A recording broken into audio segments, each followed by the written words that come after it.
Welcome to episode 2 with Scratch Advisors.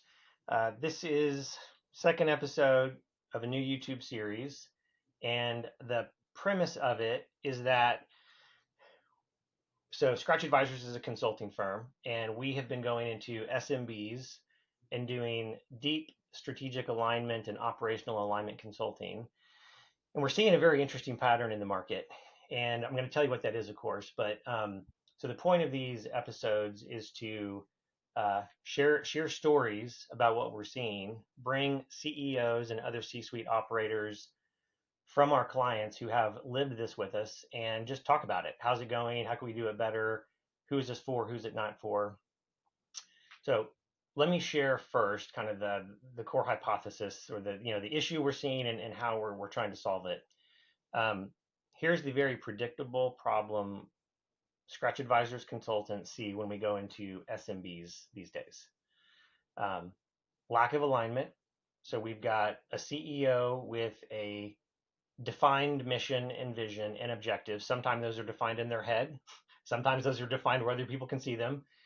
And then when you go below that, there's often significant lack of alignment, frustrated productivity, and frustrated staff, and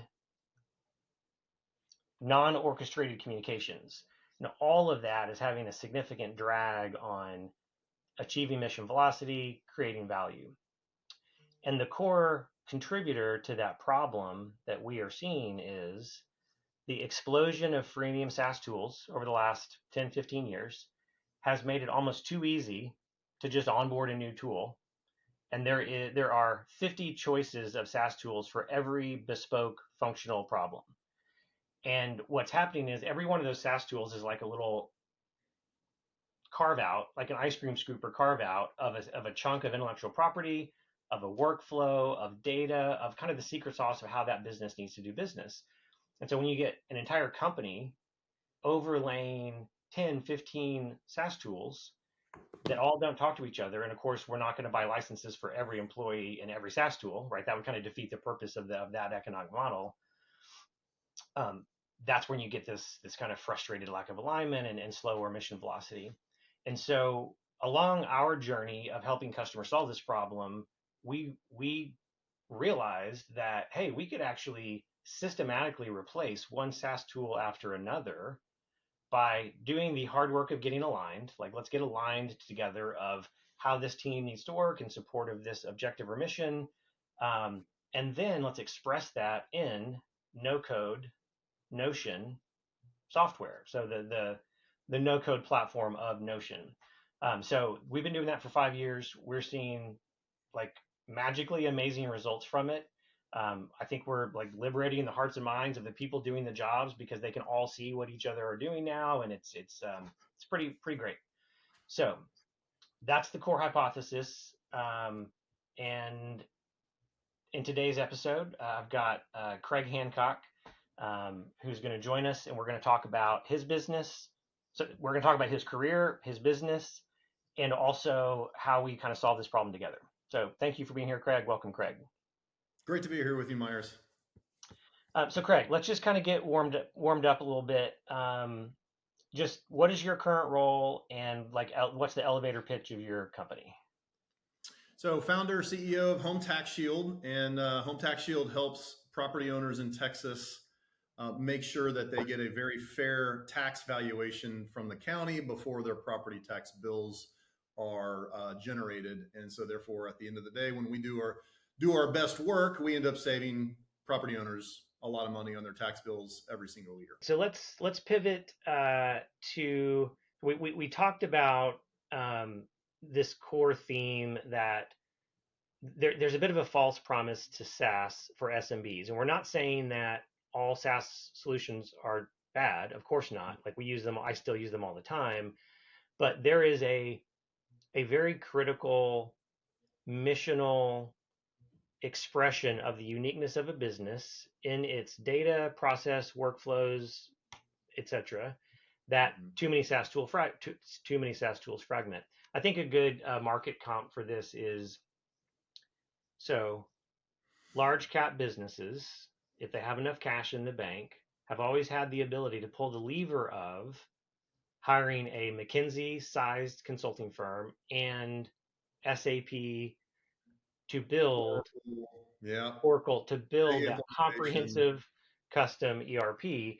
And I'm not sure I've ever heard a story in which that went really well, but the promise of it, you can definitely spend a lot of money, spend a lot of time on it. But the promise of it, of course, is the custom, uniquely defined expression of that business's IP secret sauce. What makes it really differentiated, and SMBs have never had that lever, Mm-mm.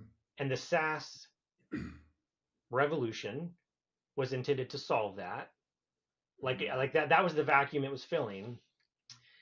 I mean, think about like, index cards to Goldmine or Act, the client desktop CRM software, to Salesforce CRM. Mm-hmm. Like if you listen to AI podcasts and other kind of trendy podcasts right now, there's a lot of conversations about the death of SaaS. Mm-hmm. And so I think this is a similar theme.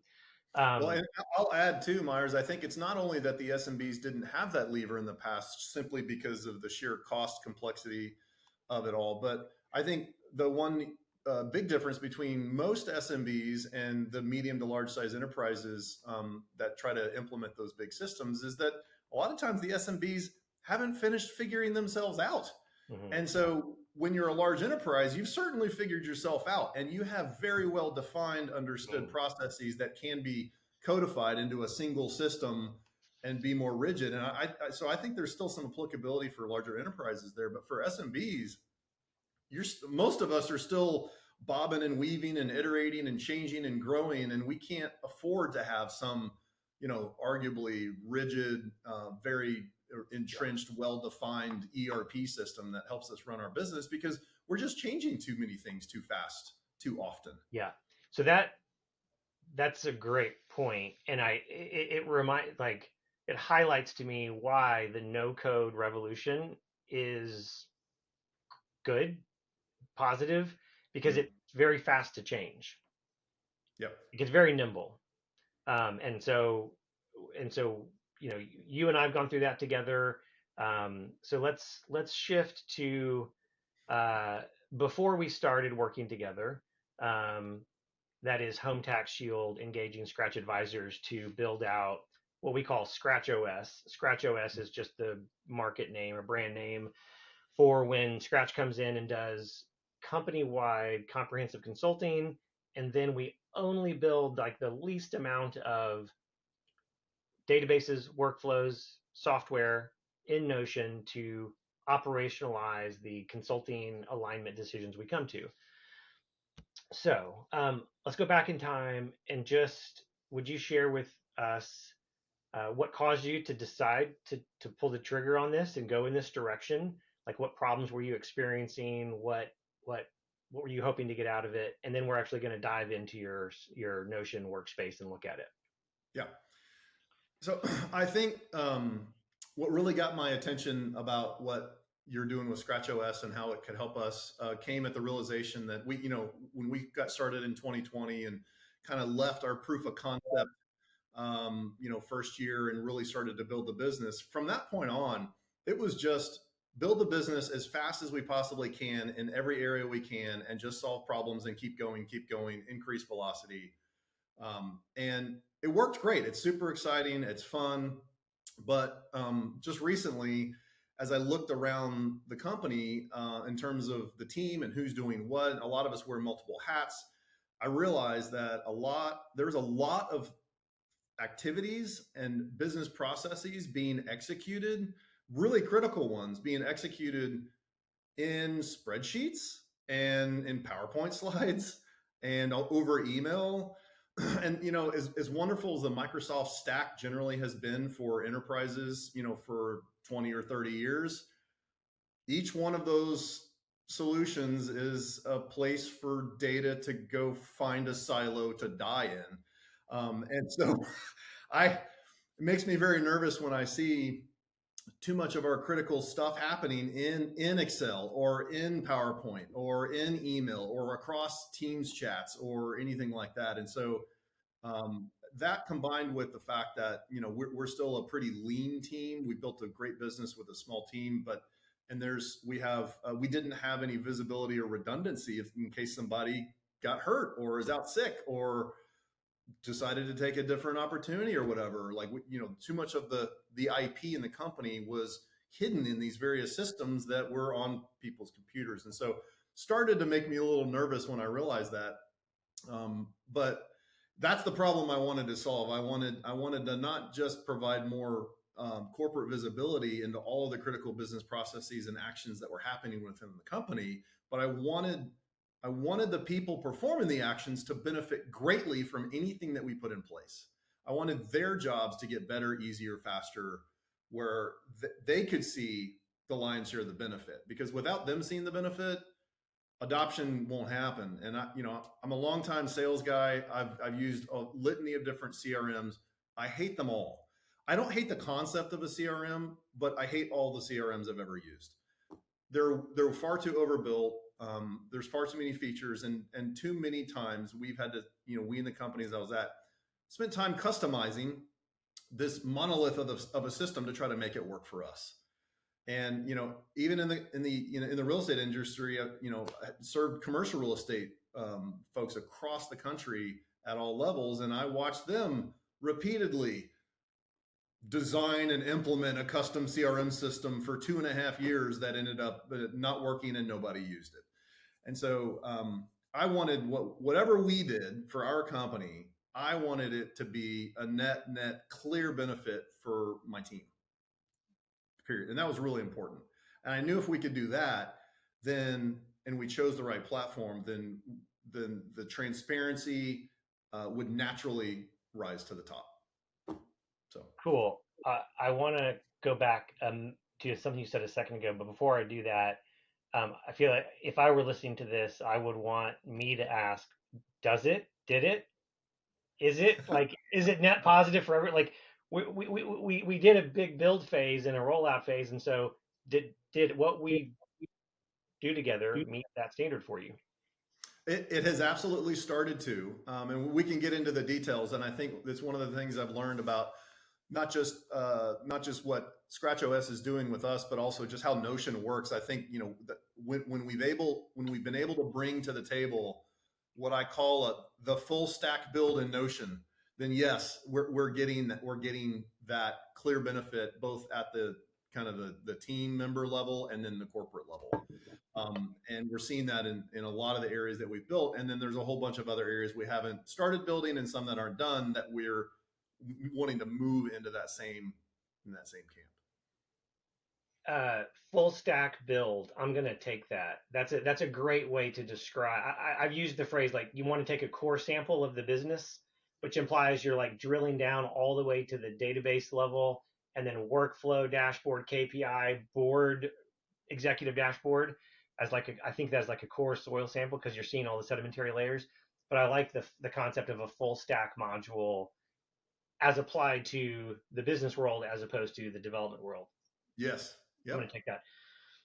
So the thing I want to go back to just briefly, that was really, I really liked how you described the problem set of as you started getting traction with your new business model for Home Tax Shield, which was to go B2C as opposed to the B2B SaaS platform. Mm-hmm. So you started getting traction, you started seeing a path to profitability, and there was the internal work was starting to find homes in the path of least resistance and spreadsheets and other places, right? Like that's what you were describing.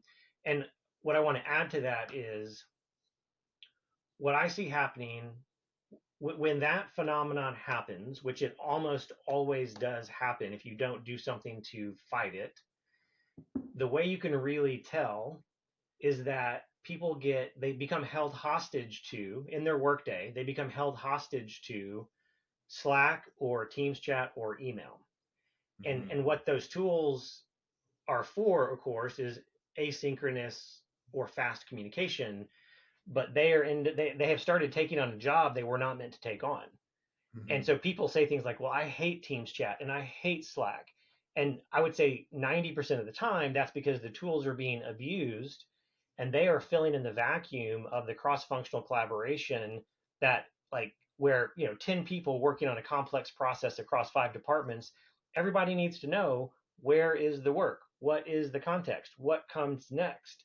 And when stuff is in custom spreadsheets and PowerPoints and other places, the fallback position to try to orient yourself relative to that work is a Slack chat. Mm-hmm. And so it's a very expensive, or a Teams chat or email or whatever. And it's a very expensive way to do complex work because it feels productive to me as an individual to push a message at you. But Mm-hmm. you now have to go spend your cognitive capital and time to rebuild the complex context around that pushed async message.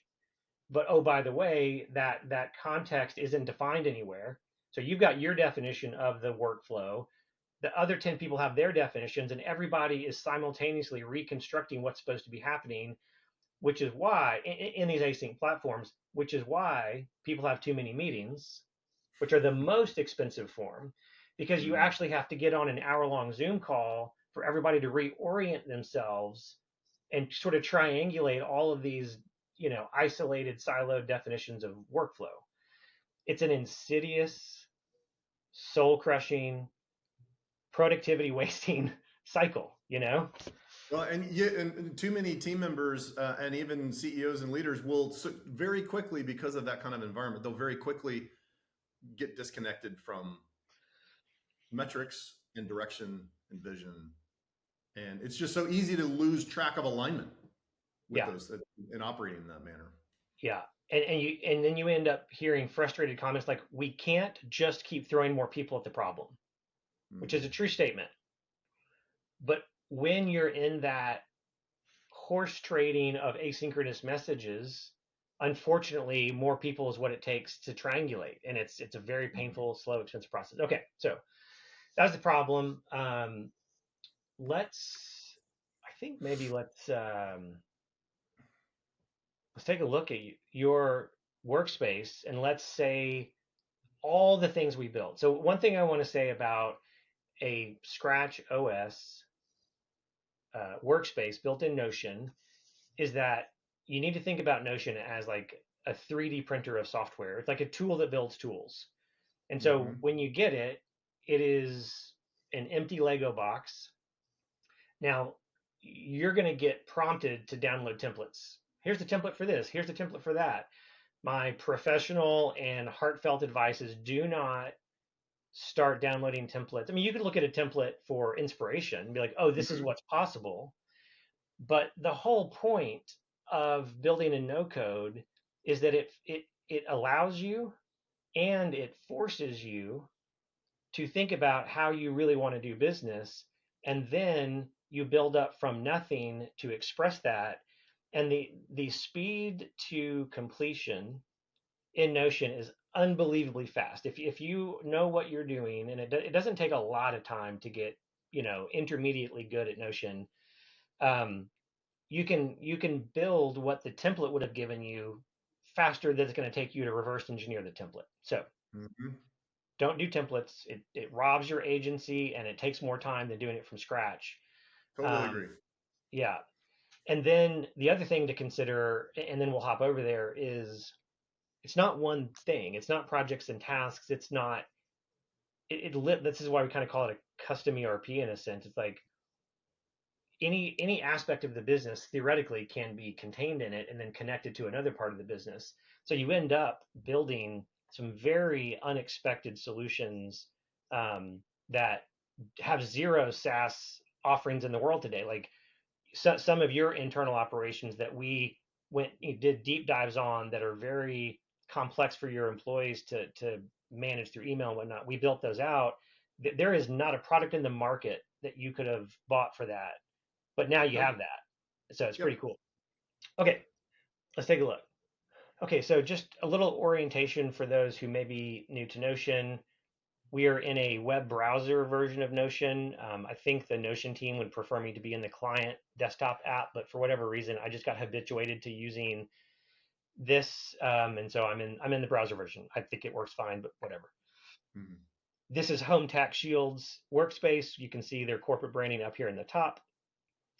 On the left-hand menu, we've got favorites, team spaces, shared with me, and private. Think of like shared as in Google Drive, where it's like shared with me. It's like things people have shared to me go there. Private is like my drive in Google Drive. And team spaces is the kind of the business functions or business departments. And so I think this is a really like this is a very nice looking, clean workspace, and I credit you with a lot of that because the whole time we were working on this, you kept fighting for simplicity and paring things down. We'll talk about a specific example of that here in a minute. But the basic concept here is that we have a general team space called Home Tax Shield Headquarters, and it's the one that when any new user comes in, they by default come into that. They are by default members of that team space. All the other team spaces are either optional or private. And this is intended to be kind of the company center where as a stakeholder, like if I'm in sales or I'm in product, I can come to the HQ and see what's going on. So Craig, would you just talk us through a little bit of some of the decisions we made and some of the flow down here? Because you were pretty involved in how we built this. Yeah. So the way I kind of thought about what to do at the HQ level is, I wanted, the first thing is I wanted to get my team represented, and I wanted to get the company vision and company objectives and our marching orders loaded into the HQ space. And so that's why I start with those kind of first three, first three pages. And then after that, I wanted to make sure that every team at our company had its own page at HQ, that they had the ability to determine what they wanted to push up to the HQ level in terms of metrics, reporting, information, and the like. And so there's still a lot with the HQ stuff we haven't gotten to yet that we need to get to. But from a starting point, since we're only 6 to 8 months into this, this is what I wanted to see, just to make sure that we gave everybody a place, every team a place in HQ, so they can see what they're doing at the lower level in terms of executing business processes and the like, that they'll do that down in their team space, but then they can surface that up to HQ, which everybody can see at any time. So. Yeah, I think of HQ as like the community bulletin board. If every department had a newsletter that they could post, this is what we're working on, this is what the latest performance on KPI, whatever that is, that's what filters up to the HQ level. And this actually reminds me one very critical theme and sort of value outcome that as we at Scratch Advisors work with a company like yours, that like we fight for really hard, is when somebody's doing their work, the reporting artifact that other stakeholders need, from a cross-functional stakeholder to a team leader to a director to a board, that the data should naturally flow all the way through those stakeholder needs, so that when somebody's doing their job, you're getting all of the ROI upstream and downstream on just the few keystrokes they do to do their job. Right. So we're not talking about writing a newsletter. Like the marketing team doesn't have to do their stuff in marketing and then go build a report to show up here. It's the actual act of doing the work that in real time naturally just reveals the subset of stuff that we said would be useful for people who are not in the marketing team space to know what's going on. Right. Okay, cool. So we have, go ahead. That connectivity was important. That connectivity was important. So, down on the marketing team space, the marketing team itself in its environment has a whole slew of very detailed marketing specific business processes, data and assets, and the things that they do every day, all week long. And all of that detail is not appropriate for the whole company necessarily to either see or get access to, but that's where they can do all their work. And then all the outputs of their work and the metrics and the byproducts of their work can be summarized both up to the marketing team itself and then also up to HQ for anybody to find out, hey, when is our next event? what's the next email that's going out, and what does it say? Um, Yeah. Anybody can answer their own question in their head by just basically visiting that marketing team space at HQ to find out what's going on. Yeah. So, two comments. One is, imagine the number of async messages that can be erased in a year of, since I don't need to email or Teams chat to say what's the next email, what's the logo or what's the graphic you're using, what, like, all of it's just contained. And so we've now moved the in context transparency of a complex process into a workflow like this. And so Teams chat, Slack no longer has the burden to carry those messages. That's right. Yep. It does mean that we have to retrain people to not answer those messages, because just because we stand this up, people will still ask, because it's habit and it's fast. Yeah. And this is actually a core concept that the company, if a company is going to adopt this, they have to embrace the idea that organizational productivity is more important than individual productivity. And just because something is individually productive in the moment doesn't mean that it's actually accruing benefit to the organization. So a perfect example would be, it might be faster for me to Teams chat Marianne and say, tell me the email schedule this week and whatever. That's fast for me to do. It's slightly faster than me remembering where to go to look at the emails dashboard and look at it myself. Right. And so as a company onboards this, and you will encounter this too, we have to encourage everybody to play by the rules of, if you ask me that, I'm going to politely paste the link to this dashboard to you. Yep. And we got to retrain ourselves. Yeah. Yeah. Cool. So I'm thinking maybe we just mention a couple of detailed examples without going into them. Is that okay with you? Yeah, I can talk through a few of those. In the marketing world, we have a lot of different marketing efforts and that we try across, email marketing, social media marketing. We do events, and we obviously have marketing assets of all kinds, both infographics and messaging and other things like that. And we have different geographic areas of focus for marketing. We have different organizations that we focus on for marketing, and so all of that is just a litany of different, when you unpack it, it's just a litany of different databases of data that we've built business processes around to do marketing. And so all of these are basically codified in here for us according to what we do and how we do it. And we're not even done, I don't think, with the marketing team space, because there's just so much going on that we do. But every time we've been able to identify one of these business processes that we can get codified in here, like, it's just been an absolute relief to the marketing team and then the whole company.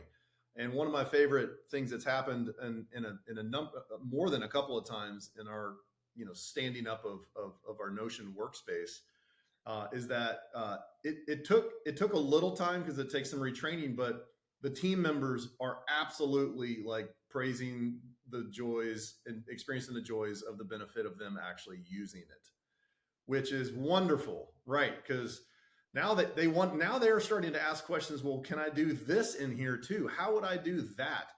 And this thing is going to happily, it's going to explode. I don't think in complexity, but just in the sheer number of business processes that we're going to be able to codify for ourselves in here. It's going to grow over time, and it should. It just makes which is really fun. It makes me so happy. So I want to give an example where we built something over here, and then we built something over here, and there was no expected intersection, and then we found a great intersection, and then we realized, oh, that intersection applies across the whole company. So here's the example. As you and I were building this out, we were focused on things like product lifecycle, marketing, support. And then we started talking about how you like scaling up. and I guess you've read the book several times or been to a conference or whatever. And so we just asked the question, can we structure a solution for that in here? And the answer is yes, actually quite simply.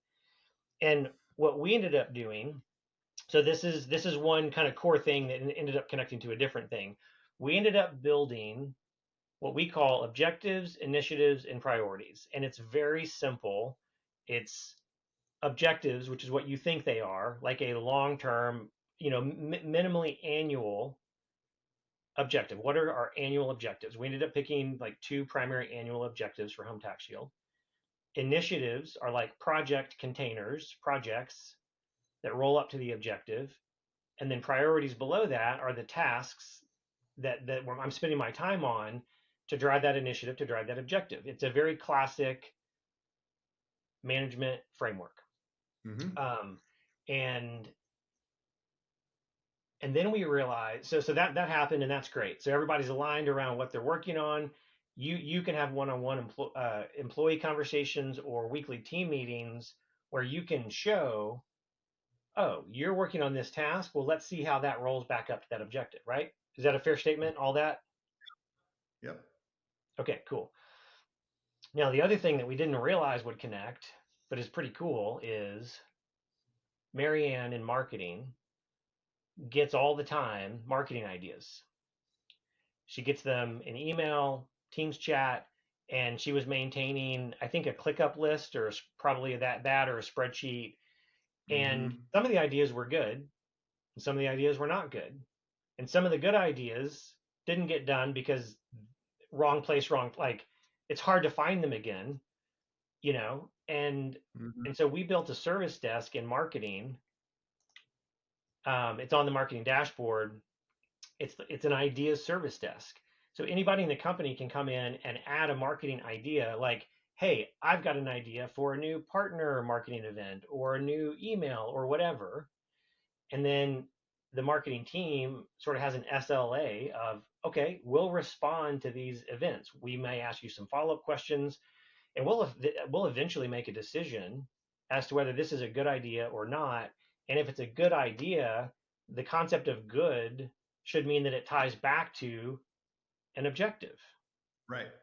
So after doing objectives, initiatives, priorities, we realized, oh, we can drop in ideas, and using Notion automation where an idea comes in, if we decide like, yeah, this is a cool idea and it relates to this particular objective of profitability or whatever, we can convert that idea into a priority or an initiative, and it's got that Mm-hmm. breadcrumb trail back to the original sender of the idea. Yep. So one of the things we've talked about is every department should have an ideas service desk with this connectivity back to the mission of the company. Yes. It's kind of beautiful. And one of the things that has like frustrates me on behalf of businesses is this frustrated, fragmented operating tech stack that we find ourselves in suppresses like the full deployment of payroll potential. Like you've got all these smart people doing their jobs, and because they're spending too much time reacting and messaging apps and whatever, like the full potential of their heart, the full potential of their mind, their creative thinking, there's not enough time to do it, and B, there's nowhere to put it that they actually believe it'll be taken care of. Like that's actually a key part of an employee being out in the battlefield, seeing a best practice or an opportunity for a creative idea, and in the moment realizing like, oh, it would be great if we could do that. But all that's going to happen is I'm going to email it to my manager, and then it's going to disappear, or I'm going to Slack this message and it's going to disappear. And so it sort of like kills the motivation. So anyway, I think that's a depressing problem that is very persistent, and I think we solved it in a really unexpected, very simple but elegant way. We love it, and we've only really just started to scratch the surface of using it, to be perfectly honest. And so I'm excited to see where this goes. And the other thing I'd add to that, This has become my number one CEO pet peeve in the last 5 to 10 years of me working with teams and companies, and that is when I see any one of my team members or learn any one of my team members doing something that I classify as moving data, it drives me insane. I like the value of the human creativity is not expressed in any manner whatsoever when a human is simply moving data from an email to a PowerPoint, from a PowerPoint to a spreadsheet. Like, and so my team's gotten really good at like looking at their work with those lenses, because like, oh shoot, he's going to call me on the fact that I'm moving data again. And so what happens, and what Notion is starting to unlock in our company, is we've really started to eradicate a lot of these situations where my team members were doing things that were literally just moving or recreating this data from one system to another. And when you eliminate all that, it will shock you at what percentage of people's time is spent doing that. And then that it's not just a single digit percent, it's a pretty strong double digit percentage of time that your team members are actually doing things that just qualify as moving data. Now you have to move data for the business to function, but what no code platforms like Notion offer, I think, is the opportunity to have the platform move the data when it's appropriate and how it's appropriate, how it's necessary, which means the humans don't have to do it anymore, which means they have a lot more time now to actually think creatively about their job, their team, and their company, which means more ideas will come out, more creative ideas.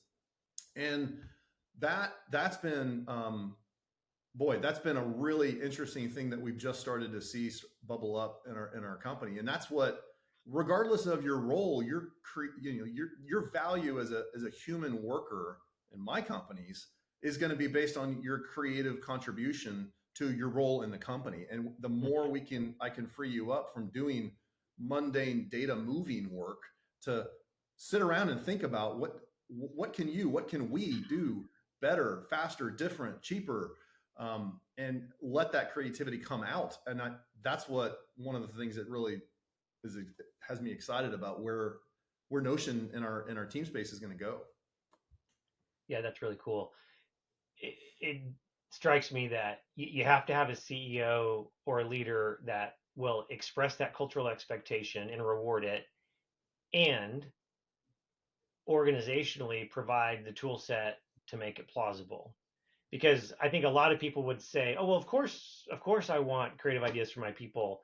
I'll see you on the next 5 Zoom meetings back to back, Right. Well, I've had to step in more than a few times with some of my team members once we've eradicated some, data moving of data function that they used to serve, and we've solved that. And now she doesn't have to move data anymore, or he doesn't have to do this anymore. And then they start to wonder, well, I've got some other things, but now what do I need to do next? And some of them are like, are you going to fire me because you're taking so much of the mundane data work that I normally do? And I've had to brainstorm with them about the creative process. And that's super fun, because then when you see the light bulb go off in their mind about, oh, what about this? And you get their wheels turning on the creative process in their role at our company. They feel empowered. They feel more excited. It's just super cool to see them do that. And that's the environment I want to give, all the teams that I work with, give them, elevate that human work experience. Everybody's scared about what AI is going to do. I don't have any fear about what AI is going to do, because there's going to be so much opportunity for the freeing of mundane human data work and letting the AI and letting the no-code platforms take that over, so that the humans can actually do what humans are uniquely gifted with. And that is the gift of creativity in your own world, in your own way, and expressing that yourself. And that's what I think that's what the value of work, and where a lot of work enjoyment is derived from. Well said. Okay, couple more questions and then we'll wrap it up. So I've been doing this for a while now with different size companies and different verticals, and I kind of have a playbook of how I do it. And I'm curious if there's a different way for me to think about it, which is when I go into a new company with essentially an empty workspace, it's like, what's the right way to attack that and slice it up?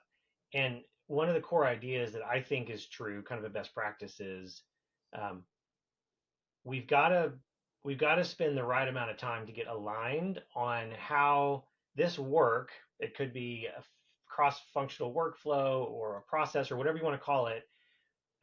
What is it? Who does it? Really unpack it. Like it's like disentangling the Christmas lights from 2 years ago in a box. It's like you really have to spend the time to disentangle it and then rethink about it in the cleanest possible pathway in relationship to an objective. And then once you have that, then we can go build it in Notion really fast, right? Like I think it's Mm-hmm. a 20 to 1, 20 units of time to do that, one time to do that. Now, Yeah. what's true and really cool about building a no code platform is it's so fast to build that the moment we start getting any amount of good alignment, we can build it. And the visualization of that drives a faster batch cycle of alignment after that, right? It's not like you need a consultant to come in and have this disembodied conversation, disembodied from Notion, and just go define everything and write it down on a piece of paper and then go build. Like you can build kind of iteratively in real time. I think that works pretty good. Like as you and I built stuff together, what did you think worked well? If you were doing this work, how would you do it? Just curious. Now, I think one of the things that y'all did really well that helped a ton that I think everybody needs to give enough oxygen in the room to is you and your team do a great job of continually asking why. And as we dig into our business processes and our data and our teams and what we're doing, codifying what you're doing in Notion that, there's always, as you do that and as you prepare to do that, there's always it's a great opportunity to ask why. Why are we doing this? And why are we doing it at all? Or why are we doing it this way? And because before you get it codified in Notion, it's an opportunity to really revisit those because companies tend to get stuck and employees tend to get stuck in just the daily, weekly things that we just do it. Well, we just do it that way. We've always done it that way. And so taking this step with your team into Notion has given us the chance to ask those questions. And we've actually eliminated business processes as part of this, not just codified everything that we were doing. We were able to augment things or grow an existing business process that allowed us to eliminate another one. And so I think that's been a very huge benefit. And then I think the other thing to really think through is I think there's a non-scientific balance between getting your hands around the totality of your company, your teams, your business processes. So there's a cast the wide net, understanding all those, but then identifying the one or the two lead horses that are the best candidates for actually standing up in Notion and getting one of those done, full stack, soup to nuts. And I think there's a play between those two efforts, but I think they're both important. And the first one is just important for context, and the second one is important for actually proof point of showing, okay, well here was this example, and here's what we were able to do in Notion, because it's what allows the rest of the team to see what's possible. Yeah, no, that's a really so. It's almost like you want to like map the perimeter of the business and the candidates for build out in a very maximal way. Like you want a very like large set of things we could build, and then you're like, okay, like you said, which is the first one or two that have the enough data, clear enough process, and an internal champion that will partner with us because we can't just come in and build Notion stuff. I have to have a leader with a point of view to work with. I don't want my point of view on how to do your business to drive the Notion build, right? So by having mapped the totality, not in Notion, but in just conceptually, call it Mm-hmm. a lucid chart or whatever. Then we go pick and we go do at least one, maybe two full stack builds, database all the way to the board update with KPIs and dashboards and workflows and views and all that. Well, instantly we're going to start seeing the connections to that mapped universe. Mm-hmm.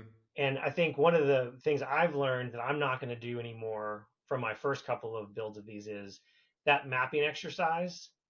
I basically did it as a function of database builds in Notion. Just like I call it like I refer to it as lighting pilot lights all around the company and waiting for one of them to catch fire.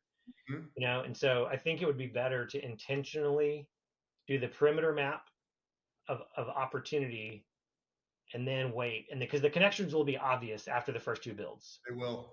Well, Yeah. in our environment, like, our technology team and our finance team, they really aren't fully represented in Notion almost at all yet. Yeah. And that's because when we did that wide net, clearly they're in the net. But then when we identified the particular projects and pain points that were best suited for us to start in Notion, it was more in our engagements on the marketing side, and then what we're doing with counties. And so and that really worked well. And it's not that we're never going to do technology or finance in Notion. It's just that that's coming next in our build process. Um, it also makes me think that in doing that mapping exercise, if possible, it would be great to stand up the kind of the scaling up stack, the objectives, priorities, and initiatives, just because it's such a lightning rod for relevance to the other things that get stood up. Okay, cool. So I wanted to let's see, how are we doing? Almost an hour in. We'll go a few more minutes. Do you have a hard stop in 4 minutes? Okay. I'm good. So one of the things I wanted to call out as a best practice that I would have told you that yeah, of course I know that, but as a builder in Notion, I am susceptible to violating this best practice very easily. And you kept me honest on it, which is build simple. Yeah. And the example that I want to bring up is we architected and built a solution around your entire product lifecycle. Um, and it's very very cool, very complete, looks great. But I'm a product person by background, and so my mind instantly went to the full set of databases that you could imagine building for that. And as we were building it, you were like, nope, I want fewer databases. I want it simpler. And and of course we said yes because you're the client and you're always right. Um, you were in this case. And so because we did that, it made it easier to stand up the solution. Like it just went better and faster, and I'm just glad we did it. And so I would say like many times per day. So this is a cautionary best practice for anybody building a Notion. For myself, many times per day, I have to stop myself because the act of building a Notion is so fast and so creatively fun. Like it is objectively fun to build things in Notion and look at them, and then it's like this software that didn't exist, and then 2 hours later you're like, oh my gosh, I just rebuilt CRM or whatever. But that doesn't mean it should be built. And Hmm. so I think the pairing of very like cautious and mature customer focused consulting in front of the Notion build or even during the Notion build it's critical. So I just want to call out that as a CEO partner doing this together, you, you specifically made this workspace better because you intuitively kind of forced that standard back into our practice, and it was a good reminder for me. So thanks for doing that. No, I appreciate that. And it's, for me, it's really important. Everybody knows, like, even one of the, Excel is one of the most popular tools ever used in business. But, the reality is the average Excel user actually only uses about 10% of Excel's true capabilities, and the other 90% stays dormant. And what Notion gives you the chance to do is not even bother building the 100%. You only build the 10. Yeah. And maybe you even only build the 5 first, and until you need the 6%, the 7%, the 8, and then you can iterate. And so, for me, that was That was really important for two reasons. One is because otherwise, you and your team were going to have to spend a tremendous amount of time educating me on Notion, and then in the areas that which I wasn't there and am still not there in a lot of respects, but might get there at some point, and we might actually end up with some of those things that we jettisoned to begin with. But when we do end up there, it's the right time to do that thing, to add that feature, to add that complexity, as opposed to starting. And so I would highly encourage everybody to definitely start simple, keep it simple, fight to keep it simple, start small. The wins from a little bit of building in Notion, the actually wins are pretty big. So you don't have to actually invest a ton in Notion to start to see some of the fruit come off the tree, which is really, really exciting. Yeah. Okay. Last question. You mentioned you learned some Notion, and we had coffee the other day, and you told me something pretty cool that you discovered and then you did. You know what I'm talking about? Oh, the CRM. Yeah. Tell that story, Yeah. please. All right. So we have a business development sales process, and a few people involved in that. And like I mentioned earlier, as a longtime sales guy, hate all CRMs. And at this company and my other companies, I've effectively allowed my sales team to not work in a CRM, because in most cases it slows the salesperson down. As long as you hire the right person, they're going to do a great job. And so we've been running without one for a while. I found out one of my sales guys was operating in Pipedrive for his own benefit, which is great.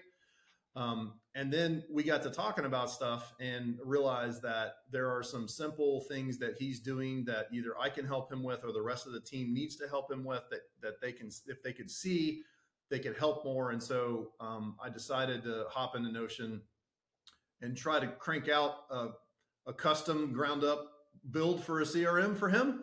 And it shockingly went pretty well. It took me about 90 minutes, and I got him a CRM and demoed it to him, put some of his data in there. And his answer was, this is so much simpler and so much easier to use than Pipedrive, and he's going to drop it. So what he actually needed, even for himself, even a good tool like Pipedrive was too much. Mm-hmm. It was just had too much involved. And so I only gave him what I knew he needed and what we needed. And now I can connect his efforts to the rest of the company, and we can expose stuff that's happening that he either needs help with or that he's getting wins and losses on. And it was really simple. It was a really simple thing. And back to your point, Myers, is like the CRM that I built for us and him, I'm not going to templatize that and go schlep it around to everybody else and say, hey, you should use this, because you need your own. Your process, your people are different. This won't work for you, but it's working great for us. And I'm sure it'll grow a little bit in complexity as we continue to use it and find new needs that we can solve with that. But it was a really, really fun short-term win that just happened recently. So, I mean, that's great. Like, it's not that complex. It wasn't that complex for you to learn it. Now that you have it, you can start to see different SaaS tools that you're paying for that you can knock down. And it's really not about the OpEx impact of whatever he was paying for Pipedrive. I mean, it's not nothing, but one of the reasons the SaaS model flourishes is because it's relatively inexpensive. So, the story here isn't, oh, you're going to save a bunch of money from getting rid of SaaS tools, but it's now the connectivity. Like you said, there are things in his sales world that other people need to speak into at the right moment. mm-hmm. And nobody could do that because you don't want to create 10 more Pipedrive licenses. So right. I love that story. Yep. I think it is pretty rare, honestly, that a CEO takes the time to learn it. You're a tech forward person. How many hours would you say that you invested to get to the point to be able to do that? Well, so we started working with you on this back in April, I think. And there was quite a few weeks where I didn't do anything in it for a long time. Just got busy with our business and let you guys do what you needed to do. So, I'd say over time, over the 6 to 9 months that I've been kind of had my head in it with you guys.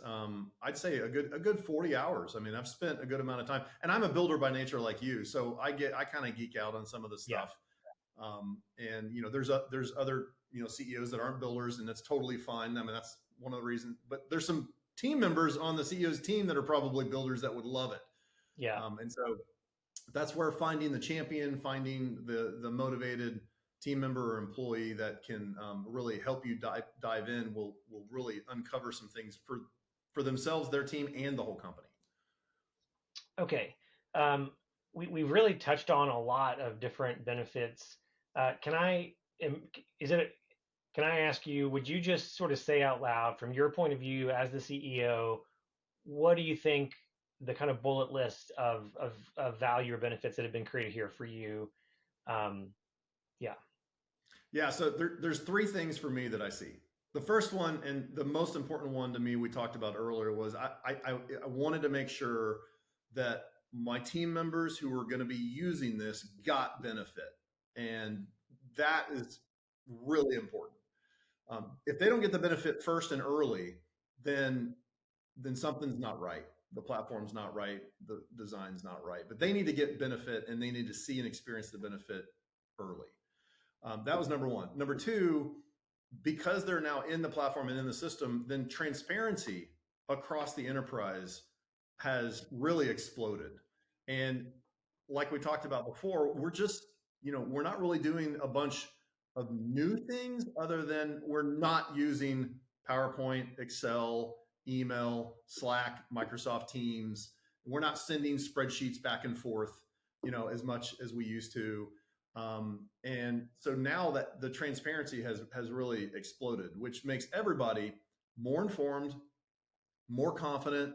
And part of that transparency is also tied to the objectives, initiatives, and priorities that we've integrated into our system, so that everybody can see if they're working on something, what objective or initiative it's tied to, and if they are working on something that they're doing that's not tied to an objective or initiative, they better think twice about it. It doesn't mean that they shouldn't do it. It just means like, hey, think twice about spending time on whatever you're about to go do if you can't connect it to something. So that's a transparency and kind of team alignment benefit. And then I think the last thing that I think is going to come in the future for us, having done other companies in the past and been at other companies, I think this is really a value creation, expander for our company, because now it's not just about transparency for my team or even me, but we're going to be able to get our board involved in our Notion team space, our advisors involved in our Notion team space, where they're going to get access to a lot of the things that they can see whenever they want to see it. They're going to be able to contribute both help and ideas. The team will be able to call out like, hey, does anybody know so-and-so up in Waco? And I think that broader enterprise connectivity outside the team to advisors and boards and investors is a really big opportunity. And then as from a future investment or acquisition standpoint, like I think it makes us more valuable, because now, it's just like, why are publicly traded companies more valuable than privately traded companies? It typically has to do because of the SEC regulations about transparency and reporting. So let's bring transparency and reporting down to the SMB level and be radical about that, and then let prospective investors and acquirers and or even companies that we want to go acquire, like that, it's a great valuation multiplier, I think, and I'm excited to see where that goes in the future as well. So those are the three things. That's awesome. Okay, the last question I want to ask you is, who do you think it's for? Who do you think it's not for? I have been saying, because people are, as we're expanding our go-to-market strategy, I mean, it's kind of why we're doing this YouTube series, is so people can hear about this and we can learn more about it ourselves. But you inevitably get asked the question like, well, what kind of companies are you going after? And I've been saying, 5 to 50 million SMBs, private equity backed, helps because of the amount of pressure on that transparency and on that scale, but it doesn't have to be private equity backed.